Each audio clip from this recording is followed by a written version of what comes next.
killer, the Reaper, the finisher, with a chain of decimations if he can get that. Yeah. While Grok, it's just they have a lot of setup, sustainability-ish, but in the damage department, Echo triumphs there. But if RSG just plays it right, they provided a lot of space for Eman. That's the plus for the lineup of RSG. There's so much peel and frontliners for Eman to work off of, and this is what RSG likes to do. Wow. Okay, RSG with an early leash there for Irad and the young goat, Carl Teasy, showing off on our screens here. Meanwhile, up top, Sanford and Nats. Almost low HP for these XP laners. Still Echo gaining control of the river, and they want to get this Lethal Wanderer in for this one. But so far, it's 3 members here for RSG holding this area. But who gets it? It's... Okay, it's Exort for that one. Yeah, I think even for this, right, for Irad to make this Grok work, he's got to expect this from Carl Teasy, right? At least pretty much kind of shoving Carl Teasy into the jungle of Irad, kind of forcing those skirmishes, those situations that are uncomfortable for him. So Irad really, at the end of the day, has to just kind of plan himself there for those objectives. That's exactly what his kind of job to do, and then just go in for that wild charge, even a Hail Mary, right?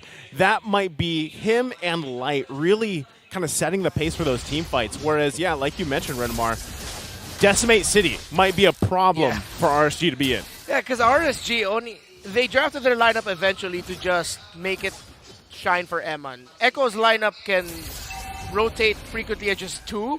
They can send multiple different members of 2 players to just get kills all around the map. No, well, right now, Speaking of which, Turtle has spawned here. 2 versus 1 on the top side. Nav still doing work so far. Sanji not going to be able to get the rough waves the way he wants to. Irad, though, able to steal the Turtle away. Now running for the hills here. Does not have the wild charge available. Going to be waiting for the team. There's the lockdown, though. Light comes in. Nice rage setup with the Tyrant's Rage. First blood. Go in the hands of Naz. Sanford will grab a kill, but it's a double for Naz. Still working. Not going to be able to survive that one. And Sanford will fall as well. It's a trade for both teams here. Part of me was actually surprised that the members of Echo decided to chase down Irad, because when I saw Irad running away with the buff, I was like, are you guys really going to chase him? Because RSG's right there and they will counter-punish you, and that's exactly what happened.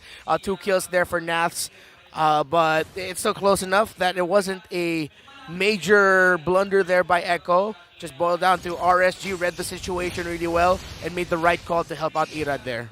yeah, because we were talking about how Echo could respawn early and faster, so RSG's using that potential to utilize on who is going to take the bait first.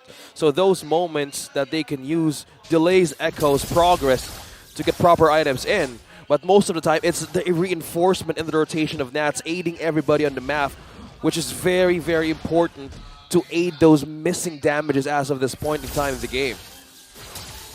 See there, Corrosion Scythe already picked up by Eman. 1 item down for the Bottom marksman lane.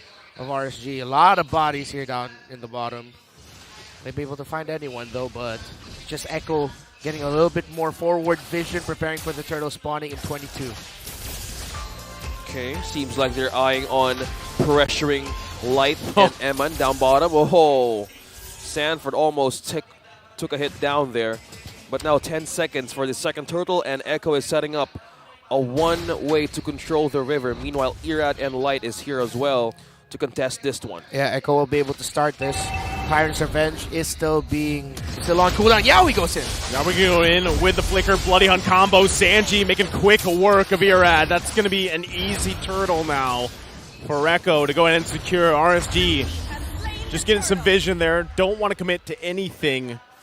And so that is a showing of just how bursty they can be. A hook going to land from Yowie, but Exort going to be just fine there.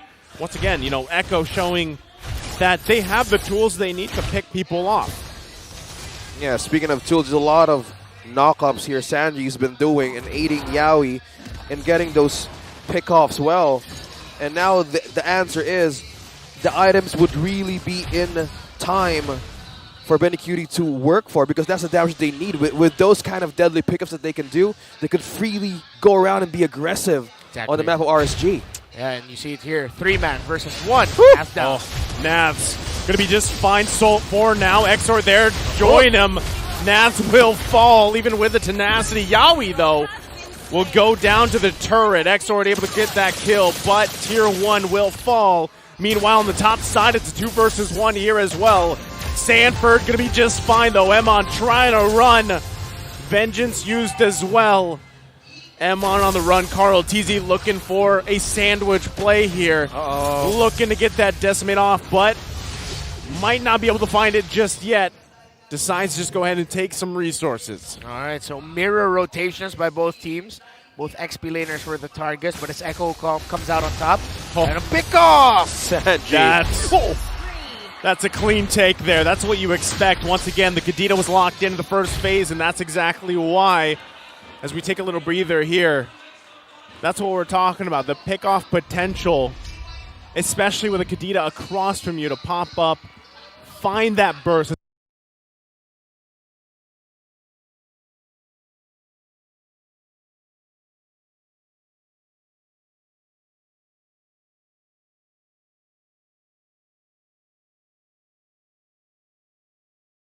More and giving that momentum to Echo. Yeah, and that's exactly the play here for RSG. Well, here comes a concealed play by Yawi just to find information. A free one for Echo. They play it safe. You see here, RSG have adjusted their priorities. It's now help Emon, but Sanford finds him. Already, look at that Emon. Just getting whittled down. Sanford didn't have to do much there. So now Emon down. Echo making their way top side. Benny Cutie also around the orange buff. Another lockdown. Erad will fall. And this is exactly what I was talking about. The momentum full force now for Echo. And they spotted more than one member away or out of RSG in their own camp. Just the damage department right now is really showing for Echo, and they're taking this first turret of RSG, and up top is one for the cleanup. Great calls across the map there for Echo. You see here, RSG, you pose the question, what do they need to do to find their bearings? It seems like they're still looking for it. They're struggling right now. That felt like a bit of an overzealous commitment to just try and clear minion waves and get farm for Emon up top. He knew Sanford was there, but, well, with the ultimate up for Sanford, the vengeance as well, heck yeah, that carry is going to bite the bullet there. So now it's a 4K goal lead that has balloon. It's now just bide time for Emon, which is exactly what we pointed out during the draft, that at this point it's just a lineup built for Emon. Will Echo give RSG the time for the carry to catch up? That was the big question. It's a two-level gap, and Ben Cutie already has the Malefic Roar on him. Yeah, and as you guys mentioned, it's most likely this is the invade composition of RSG. With all the invade stuff happening, how would you evade a burst from Sanji and the entrance of Sanford? So with this, a catch from Light would really mean something here, even a bump for the wild shards of Erad. Because again, Nats has a changing final slash. All they need to do is possibly utilize those team fights and have a good way to divide them, but I think that might not happen. Emon in a sticky situation, not going to be able to get away from it, so a bunch of firepower has now been lost for the Raiders, and they know it. And they're going to have to give up the first Lord of the game, plus some space around the map to work with. RSG struggling here. Very questionable positioning from Emon, not expecting Echo to be where they were exactly. Sharp, very sharp response there by Echo for big miscalculation there by RSG. Let's see what they can do to recover. At this point, they're just getting outplayed. It is one of the games where I could say it is an outdraft. Even worse so is that they were outplayed. Decision-making, execution, the timings, most importantly, of their rotations and engagements. Echo here have punished RSG. After winning, RSG have just crumbled and still trying to find those bearings. Well, if that bearing needs to be on the right gear here, RSG would need to see someone out in the open. Gonna get the hook. Okay. Control position revealed. The Grok. Yeah, gonna be just fine. They're gonna make quick work of this Lord. Again, it's only the first one of the game, so expected that RSG shouldn't lose any of these inhibitor turrets. Oh, But Light. Light will go in, finds the range setup he was looking for. Do they have the damage? The lockdown was there on Emon. Can't survive it though, and now they're being unleashed on. 2 do fall for Echo. Benny Cutie still alive. It's a 2 for 2.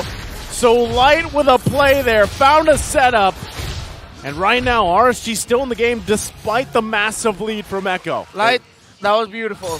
That was one of the most beautiful Flaker Tyrant's revenge into Rages I have ever seen. It's like that is familiarity and understanding. It helped RSG survive another day. Veterancy is also showing here in all of the members of RSG. And in those kinds of specific team fights, you might need to make a winning play for your team to get back on their feet. So now they might see some angles, and those winning moments that even Light can do again and again could change things around no matter how the lead Echo is going for. But the problem is, will the damage make it through Echo's defense as they build up with this kind of lead? 8.1k, and they're on the base to clear some minions and the waves to even go out of their base to hunt more of Echo's members. Yeah. So look at the items. You see they're still catching up. Almost a 3,000 gold lead. Just a golden staff. Demon Hunter Sword in the corrosion side for M, and he still needs a bit more. It's going to take a lot of time. What we saw there, if Light does get the pick off of you as you put OSX, and as we saw, here comes RSG with an attempt. Conceal play going to be used here. Light charging up, but they also know that base is going to be pushed in bottom side from the work of Sanford. Once again, RSG has to decide, do we actually want to fight this? Do we want to back off? And it looks like they're going to take the latter. Lord secured here by Echo as RSG gets prepped up again for a defense. I think that was one wise move of RSG to do, because with this kind of thing, and you're up against Echo, you know somebody might do a split. Yep. Either one of them could do it. So maybe the mindset of Exort right there is just to be in the base to hold someone off, and they're respecting the fact that, hey, one of us could be in the spot here for being taken out, and this point of the game as well. So now they're on a defense again, and possibly they could call in a possible reset. But now Echo here sees more than that. They want to seal this game as early as possible. But again, the threat here of Light is vital for RSG and for their setups as well. Yeah, can they pull off another miraculous defense? Almost 10,000 already is the gold lead here of Echo. It will take close to a miracle. Maybe a miracle set. A miracle find for RSG to hold on another day. Okay, they commit a little bit here to Yawi. He's going to have to use the Bloody Hunt. The Wild Charge comes out too. Sanji will fall. Still going to be going for it. It's Naz that fell as well. And now into the base, Carl TZ goes. Meanwhile, Lord has made its way in the bottom side of the base. RSG, can they hold on a little bit longer? They've got to take down the Lord here. Crystal going to be worked on, taking a couple hits. Irad running. It looked very bleak, but it's a mega kill so far. Emmon still alive. Clear the way. The hook will land. He purifies out of it. And that's going to be it. It looks like triple kill for the Storm. Benny Cutie as Echo takes game 3. Echo! My goodness! A decimation of RSG in this crucial game number 3. The World Champs are now at match point. And just as that,